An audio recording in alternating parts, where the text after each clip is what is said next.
Welcome to Awesome Exiles. Hello, hello. Welcome to the stream, everyone. Welcome to the Awesome Exiles podcast. Hey, you've got me, Core. You can find me on here or on YouTube. And awesome. I'm Linda Irwin from Awesome Insanity Surfers. I'm on Spreaker and YouTube under that name. Also find me on Twitter at Insanity Surfers and Continuum X. Spider, you want to hit it? I am Spiderfan, the official NFL analyst for Sports Coast to Coast. You can find my writings at sportscoasttocoast.proboards.com. I just recently started a new thread, the 2021 NFL free agency thread, where I am posting my various thoughts on the signings that are currently happening as free agency in the National Football League has just started. So I've got the thread there. You can, as I said, you can find my thoughts, and it's a great site, great people as well. So it's that's who I am and what I'm doing. And also, although I should say I'm also, even though I haven't posted there in a little bit, I'm also on bitview.net. I'm a Spiderfan, and I need to get back to posting some content on there. I finally got my video text-to-speech software and whatnot going back up, so I should have some content going up on there pretty soon as well. And we've also got a guest with us today, introducing SKS 2000. You want to introduce yourself, mate? Hi, I am SKS 2002. I am a musician from the UK. I also moderate old vid sites like Trackle, Vlare when that comes out. I don't know when it's coming out. Sometime, I don't know. It's coming out when it's finished, when it's ready. And I even moderate the cesspool, which is also known as Vidly, but it's their Discord, the rewrite Discord, which is less than a cesspool, which is good. So thank you for having me on the podcast. As you slowly poke the bear with a stick. Yes.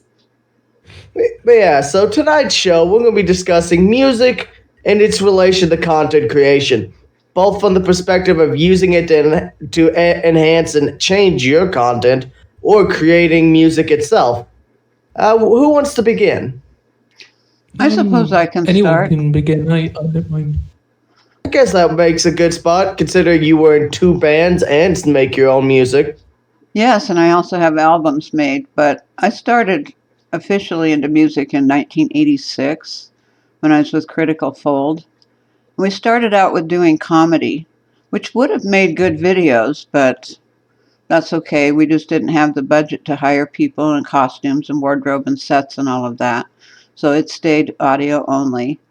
But fast forward to the 90s, where I started writing my own solo music. And I thought about putting that on an animated CGI type video. One night afterwards, well, it was after work in the TV station, I went around and played with their computer that had Lightwave 3D on it. Now, guess what? 5 minutes worth of video takes overnight to render. And that was back in 97, I believe. And I said, forget that. We'll just leave that audio. Fast forward now to YouTube. So I have different things that I create on there. Some of it's comedy, some of it's serious, some of it's educational, and some of it's even for commission.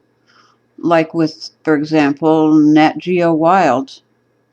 I actually edited, created music, and did opening narration for one of their 2015 PSAs called Rally the Herd, which brought attention to the elephant population and how they were being killed through poisoning, through traps that they couldn't get free from, and for hunting. And I wrote a song for that called Rally the Herd, which I have since also used in other things like some of my Spreaker shows and even videos. You have to kind of go with whatever the mood is that you're doing, kind of have to feel what it is. This was sort of a sad song, so it starts out very sad and starts to build a little bit dramatically as it goes. And that gets to the end with the message with the PSA card that shows up at the end telling people what it is and where they could go online. And then you kind of ended up with a big finish finale, but a little bit subtle because we are talking about the elephant herds and what's going on with them. That's an example of how I came up with that song. I also love to do things that are spooky. In fact, I wrote several songs for Apparitions Paranormal, which was a ghost hunting show down in Boise that is no longer there. And it was background music to their hunting and what they were finding. And again, it was just a matter of feeling what it is. But I was able to continue to use those songs later on in other things. So the music is never wasted. I mean, you write it for one thing and you turns out you can have it somewhere else. And I've written a lot of the things for Awesome Insanity Surfers on Spreaker too, our comedy, our spoofs and things like that. And what I've done with that is also kept that according to what the segment was. One of the segments we had was called Myth Manglers. And I wrote something that was kind of like you would see for an adventure reality show. And another one that I did was for Pool Ball Astrology, which kind of sounds like your new wavy type intro for a metaphysical show. Just little things like that. Space Case had this really out there sort of sci-fi sounding thing that I had written to that. It's a lot of fun, pushing yourself to stretch yourself to find different ways to express yourself with the music to match with what you're doing. And while I have my 95 and 96 albums I can draw from as well, the newer stuff seems to fit the bill the best for me. SKS, how about you? I started off writing music back in 2014. I started off using it sounds weird, but a PS Vita, and I had this Beats Trilus app, which I bought for like £2 on the PlayStation, what's it called? PlayStation Network thingy back in 2014, and I had this one track which I called I Can Hear You. That wasn't released until properly until I released the expanded version of Dark Assault back in 2018, 2019. Freaking out. This is going back. I'm already losing it, don't worry.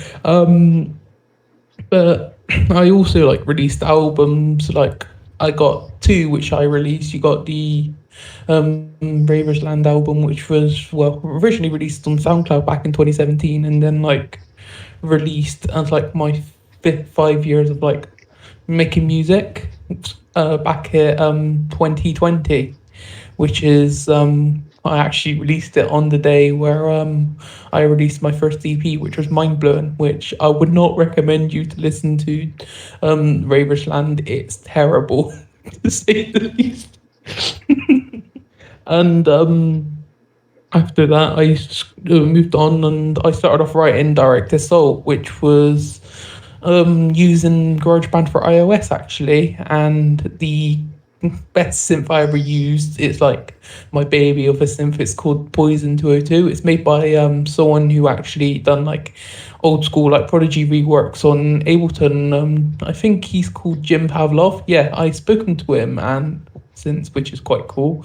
And that was released, which got some people liking it. I can't be say much Josh the Josher, which yeah, and I got people which hated it, like my mate Modern. No hard feelings. I think the album has aged terribly. And I got my third album, which is probably coming out this year, but I'm still waiting on that to be mastered by my mate Oliver, otherwise known as Knight, which is a YouTube pooper. And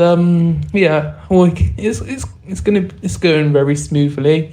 I would say that I have released an EP this year actually, but under an alias. I'm not gonna say names or anything, but the best way I can say, it has a green background and blue text. Okay, there we go. Have you ever noticed that it's our closest mates are the ones that don't like what we do? I found that out. Yeah, my husband, he's now crossed over, but yeah, he would just roll his eyes, shake his head, and really didn't want to hear it. If I wanted to put a CD in of something I had done. He's like, no, let's put on AC/DC instead. I remember like when I was, this is quite funny. I remember I was like in the music department, and like every single day I would like do like raves in the music department. So you just hear like 90s breakbeat music just blasted out. Just be like so freaking loud. The freaking teachers come in and they're looking at, oh, he's just playing this music. And then you get like all the students freaking going in there like having like it becomes like a rave.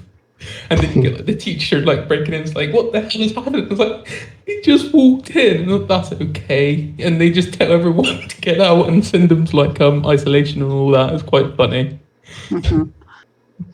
Yeah. Spider?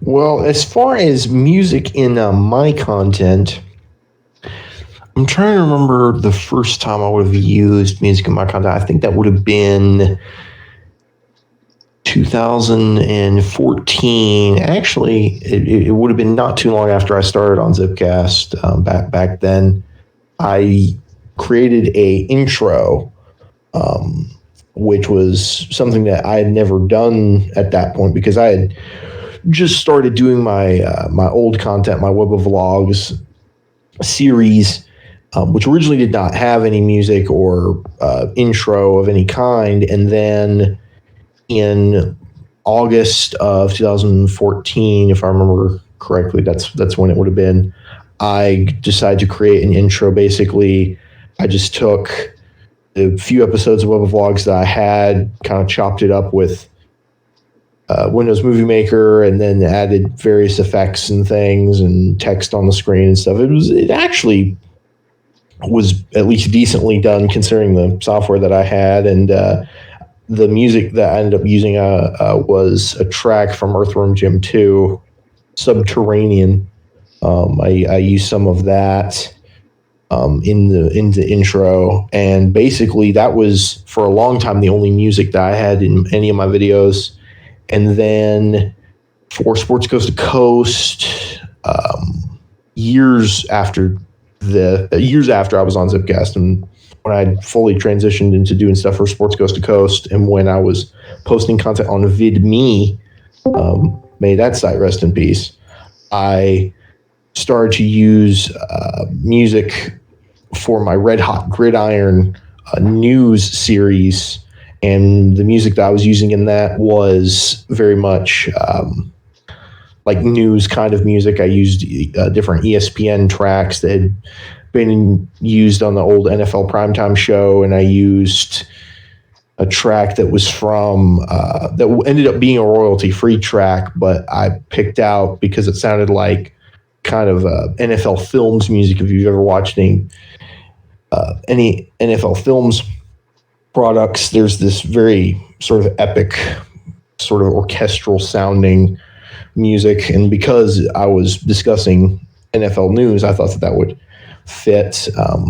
But ultimately, I came to realize that having the right music to fit with the video and royalty-free music, using that and getting the sound levels right was difficult, and I personally found it unnecessary, and it didn't add much to my content. So after I stopped doing Red Hot Gridiron and transitioned into the columns and transitioned into my more podcast style content as opposed to my vlog style content, at that point I wasn't doing an intro, and I didn't have any music in my videos at that point.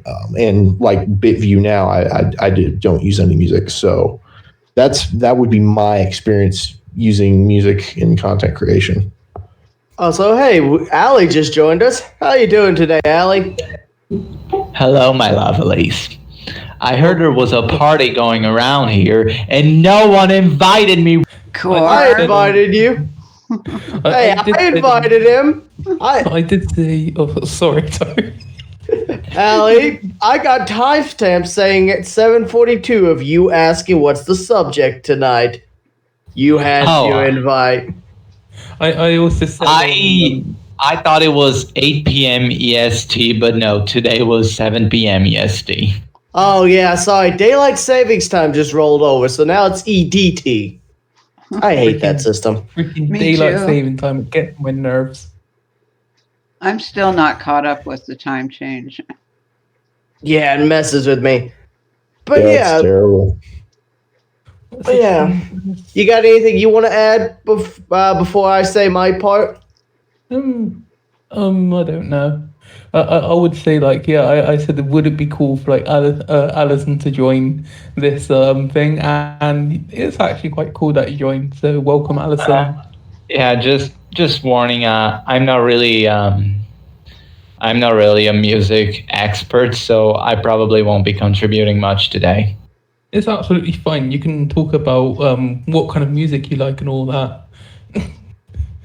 Not to mention, it is somewhat relevant to discuss, say, music bots or even the DCMA system, given that's one of the biggest problems facing content creators in the use of music nowadays.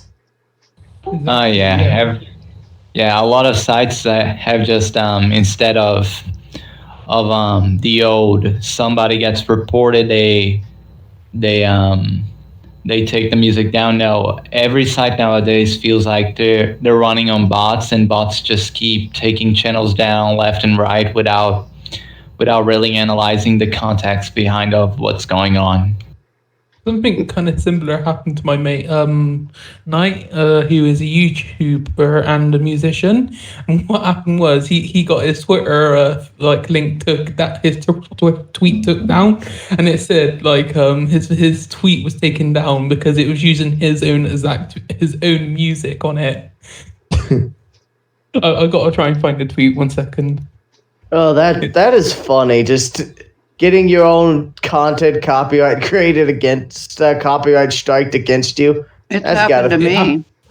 It happened to me when I released all my music once. It's not great.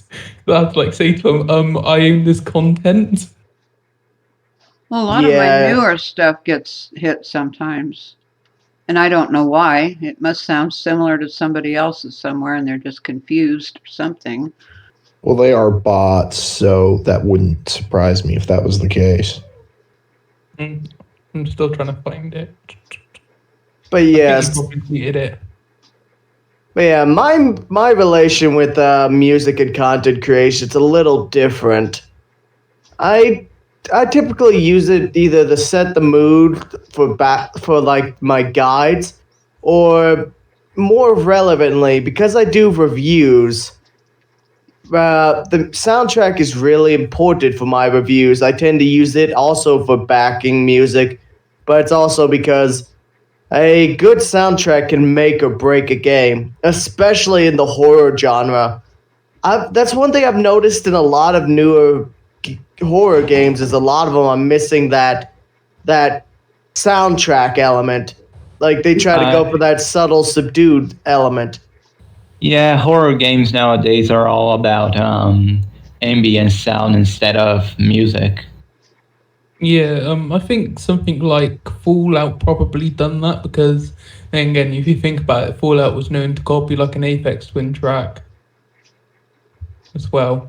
If you noticed on, I think there's song which is like a comparison and it's just uncanny. I think I got to find the link to that actually. 1 second.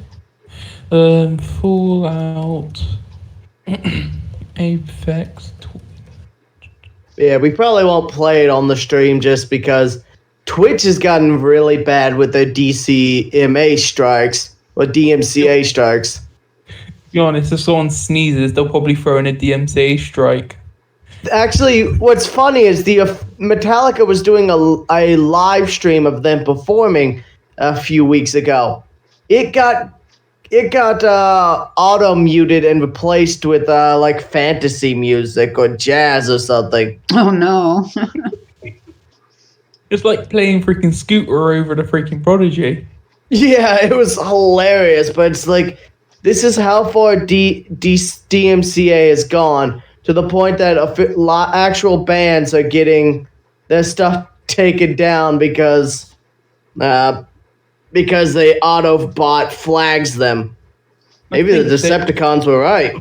Yeah, I still think they need to rewrite the MCA. I'm absolutely fine for people to use my music, but the problem is that anything which is from Direct Assault back to my first releases, it's Root Note for some reason takes down everything.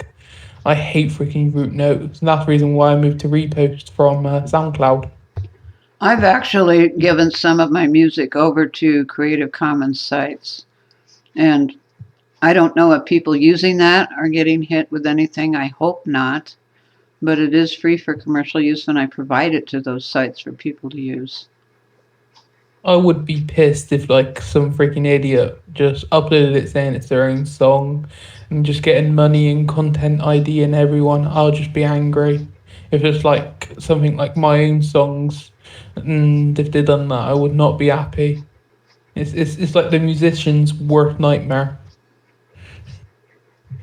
when that happens. Oh yeah, no one likes a content thief. Yeah. And that brings me up to another point.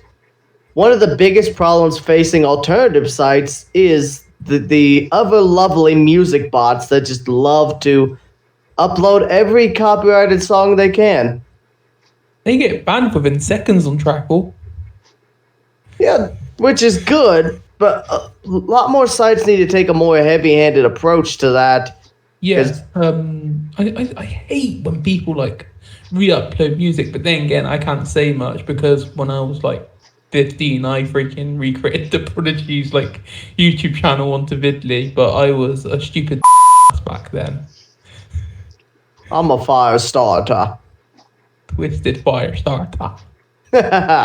It's kind of a shame that Keith Lynn passed away though. It hit on the worst time possible. I was doing my GCSEs when it happened. It was not a great time to have that happening. Well, remember, We Knew? That place was full of music bots. Yeah, I actually wish Crash was here because he would have a lot to say on that. Oh, topic. yeah. I remember, this will shock every one of you, We Knew was the first vid site I actually joined. We Knew was actually the second one I joined. The first one was Zipcast, and Zipcast was also full of music bots.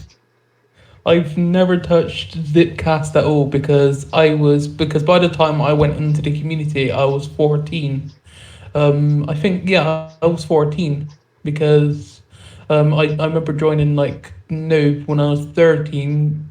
I think it was around, actually no, I was 13 in 2015, I think, yeah.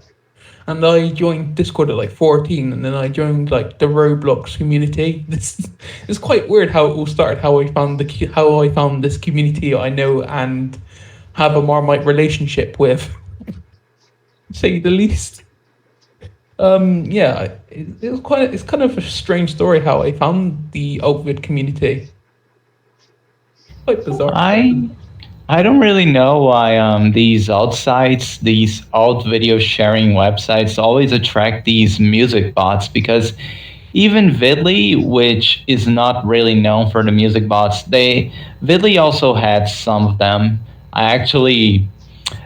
Ironically, it was some of the people from We Knew, and back when I was still moderating Vidly, I went there and I asked them, can you please take this down, it's copyrighted content, and the music bot just lashed out at me. I like, you don't like me, then you just block me, and then I banned them. Yeah, I remember I reported them pretty often. It's breaking the terms of service. To be honest, if they know that they're breaking the terms of service, they deserve the ban. Not yeah. Not to mention, sorry. Yeah, I try to be polite with them because I knew them from We Knew. I try to be polite, like, hey, can you please not upload this kind of stuff here? And they went straight to jerk on me, like, hey, yeah, if you don't like it, then just block me. And then they block me, like that would help them. Not to mention, the other issue is too much copyrighted content going unchecked leads to DMCA strikes. which could get our platform knocked off the web. Yes.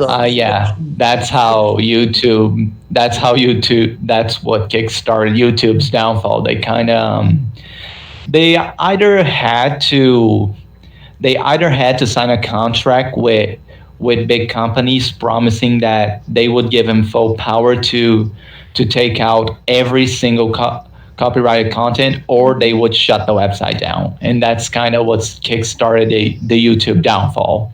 It's to be honest, I when I moderate, I just show no nonsense. If they're breaking a rule, they're out. Good. Yeah, I don't like rule breakers. I like people which does time, but not rule breakers. I'm the best way I could say that I'm laid back but serious. Well, even Crash would agree with this. Original content is king. Yeah. Just putting up TV shows or movies or, music videos. Why bother? I mean, what satisfaction do you get from it? Because it's not you putting you out there, it's you putting out something that already exists. How could that make you really feel good? Because they still get because there's always people in the comments like, thank you for uploading this song. I wanted to listen to it so badly. Thank you for uploading it. They crave the validation. They crave the... Sorry, Ask. The best way I could describe it is because they're getting like a high from it. Like, oh my god, I'm getting all these comments, views, and subscribes and all that. It's like the high to get like people saying, oh, thank you so much for uploading this. Could you please upload blah blah from blah blah? And they'll be like, okay, sure, I'll upload this. But every time like someone uploads something like a copyrighted song or a copyrighted TV show, or like which people would say, oh, it's lost media, it's absolutely fine to upload it on Vidly and Trackle. Still, it's breaking the law. Take it down. It's like, I remember it's a few weeks ago. I remember I was like moderating Trackle and someone uploaded lost media, freaking Tiny Tim having a heart attack, and I'm like, I got a freaking, oh god, I just literally deleted the video and banned the person straight away. He just said, oh, it's lost media, it's allowed. Don't freaking upload people which are dying, for Christ's sakes. That's it's just kind of messed up. Yeah, I hate when people like use the defense. Oh, it's lost media. It's public domain if it's lost. It's not lost media. At the end of the day, there's probably some guy in, I don't know, freaking Croydon who has the copyrights, and they don't know it's being posted on the internet. I'll have to see if I can find it, but there is a catalog of all copyrighted songs and when they were renewed and by who. Yeah. Something like that would obviously be important when you're talking about lost media. Yeah. Because I do think to some extent there should be like a lost media archive of some description, but obviously when you're talking about copyright, you would want to have that be as legal as possible. Yeah, the best way I would say, like, if you want to have it, like, you'd send the lost media, is to send it on archive.org, because that is, I know that place is, like, known as the haven of copyright, but then again, people use it as, like, the place to archive everything, which is good for them, but it's them going one step closer towards a freaking copyright suing law something. I don't know. I'm not like used to the US laws, I'm more British laws. And then there's now does the UK, sorry to interrupt, I just want to say, does the UK have an equivalent of a DMCA? Because that is very much a US thing. We do have something like a copyright law. Like, if someone unfairly like takes your video, like I think it happened with Tom Scott before. He had like his video taken from someone in like the Philippines, and he got like to the copyright things in the UK and sent them like a letter stating like, yeah, this person copyrighted my video, and they get taken to small claims court, basically, and then it goes like higher to the Crown Court. basically, if it goes like they drag it out. Well, then there's the royalty-free and the licensed music. And I hear Yeah. people all the time go, "Oh, well, I put that song by Epidemic Sound in one of my videos." And I said, "Did you pay for the subscription to license that?" "No." "Well, that might be why you got it flagged." You have to do things legally. I mean, it's great to have that. And there is public domain. That's perfectly okay too, and royalty-free. But you have to make Yeah. sure that it truly is. And going to reliable sites to do that is how you find out. It's like you need. It's like if it's the same thing with like if you're going to use photos or like fonts and all that. There's a copyright in everything, which is like in this world. It's like the microphone stand I'm using this freaking microphone on. That's probably got a patent somewhere in the offices in America. Yeah, it's. Now, I have a question for Core. In your household, even probably the house, the copyright. Well, I was wanting to ask Core, being that you do reviews and whatnot, have you ever had to deal with any like copyright strikes due to like video game music? I haven't had any strikes, but I have had copyright claims by, well, honestly, mostly Konami. Konami's really bad about it. Luckily, all they do is basically take the monetization of the video, but like Konami is really bad about it. Like, even if you're playing through the entire game, they're just like, oh, hey, this has one of our tracks in it. Copyright claim. I see. And so other companies you haven't experienced that with as much? There are some others that do that. But I can't think of any off the top of my head because I don't usually get, most of the time they don't usually copyright track their own just soundtracks. Right. I was just Nintendo, yeah, curious. that's the one. Yeah, I was just curious because a lot of times, especially in the like retro gaming community and whatnot, a lot of just videos will have that kind of music in the background, the video tracks from various games. So I was curious to see if claims and strikes and things happen with that kind of stuff. Also, there's one other. Oftentimes, whenever I play a Star Wars game, because you know they use the movie soundtracks and stuff, and the music is composed by John Williams, and so it gets flagged as the actual movies, and yeah, so it gets tricky there. I remember hearing the Prodigy sampling the line from Star Wars saying we're going on full throttle for the track. Well, surprisingly, full throttle.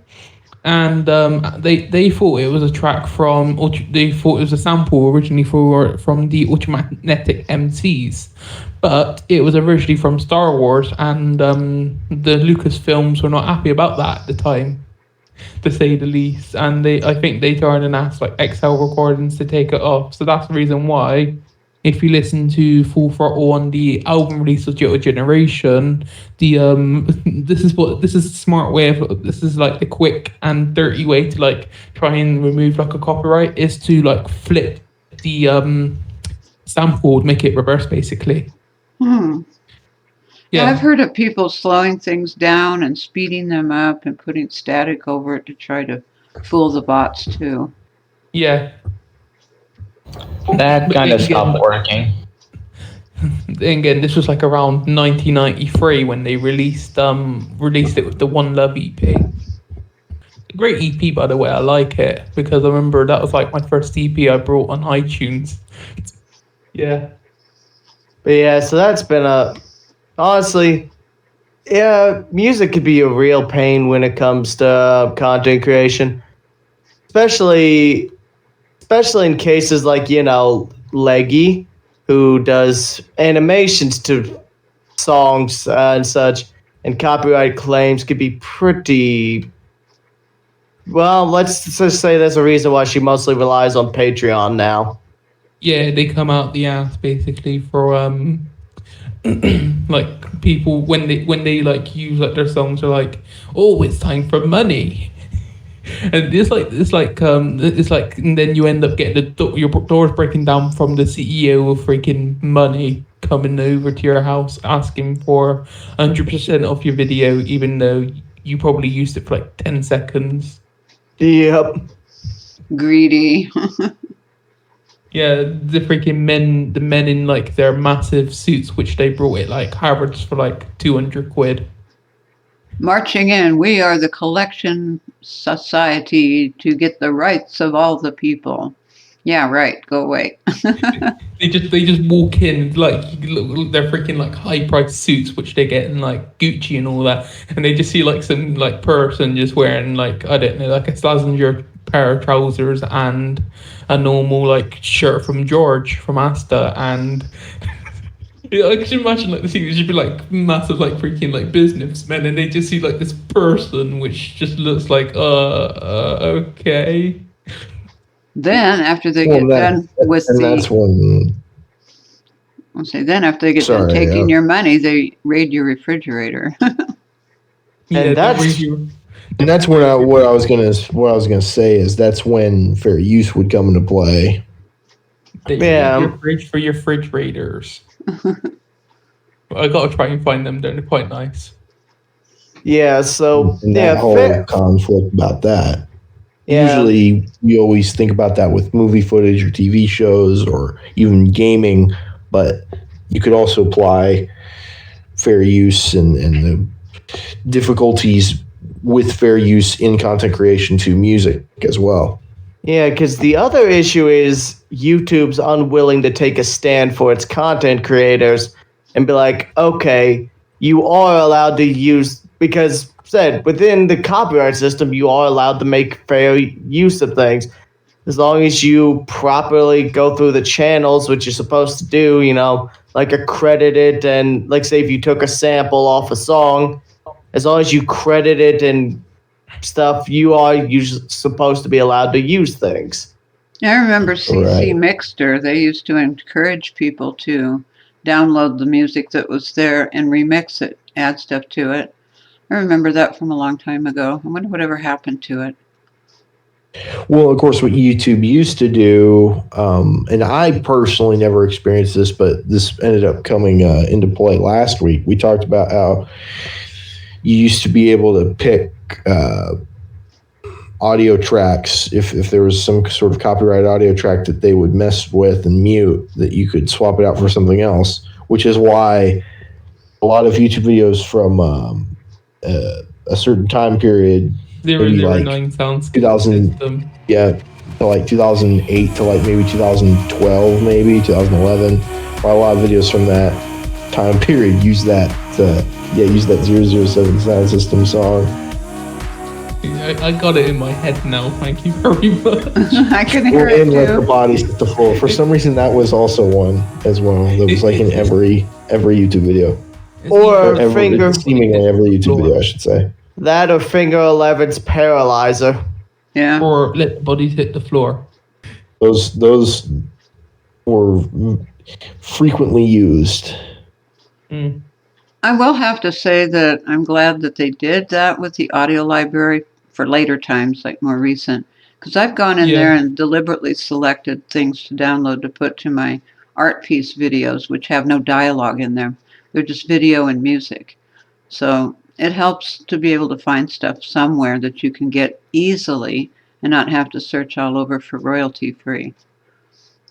And I would agree with that. That's certainly a good thing. Yeah, one thing which I find quite funny, I remember like seeing like these videos which people use for like Microsoft Photos, and there's like this one song which YouTube haven't sorted out for like copyright, and every time like someone uses that like one song for like their Microsoft Photos video thingy, it like uses like the copyright system.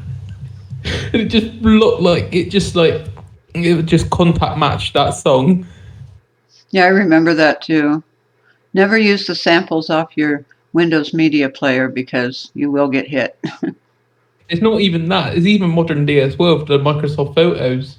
Because I remember, like, I was watching, like, someone who done, like, this thing for, like, Microsoft Photos and all that. Like, they done, like, this weird, like, video.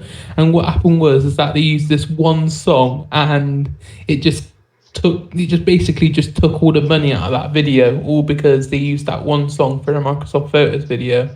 Yeah, that sort of stuff just gets really draconian, and a lot of people. There's another thing that people like to use copyright the batter people over the head with is there's a lot of dirty developers out there who will falsely use DMCA strikes to shut down or destroy channels that release negative critique and negative feedback of their products, be that gaming, music, or whatever. That happened recently with someone in the Altvid community. I think some of you might know. Yeah, it's mainly one person, which is an admin, and yeah, that happened all because of, like, they uploaded a part of their, like, live stream. Yeah, I think I know what you're talking about. We'll keep names out of it, though. Yeah. I'm not going to be like the person who drank like 2 pints of Guinness and then they just name bombed their wife who just left them. But yeah, it's like there's a lot of people who try to falsely use these systems put in place to protect copyright holders to instead use them as a club and destroy other people's works. Yeah, it's just so easy to do. It's really shameful on YouTube's part that it's that easy to use and be exploited. Yeah, I mean, there was a video for our listeners.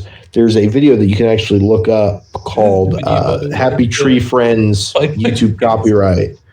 And basically it's this cartoon short, and it actually goes through on how to copyright claim content, and it's surprisingly easy. You just like go down into the settings of a video, hit like copyright, and you just like, I won't even say fill out a form because that would be giving it too much credit. It's like you click a couple dots, like you're filling in a survey or something, very short, and then it's taken down. And of course, the thing is, then the video's either demonetized or taken down, or there's a strike against the channel. It's not good. And then there's people that falsely say that you revealed something about them personally when you didn't. And they can get stuff taken down that way too if they don't like you. But yeah, but it's like especially when it's like you publicly put this out there. All I did was put it to the forefront. It's not my fault maybe you shouldn't share your dirty laundry and people wouldn't, call you out on it. That's why I throw my own like washing in the washing machine. Pretty much. It's like it's a big issue in certain subcultures, and let's be honest, there's a lot of drama and stuff in like the furry community related to that sort of stuff, where they'll just call people out like mad.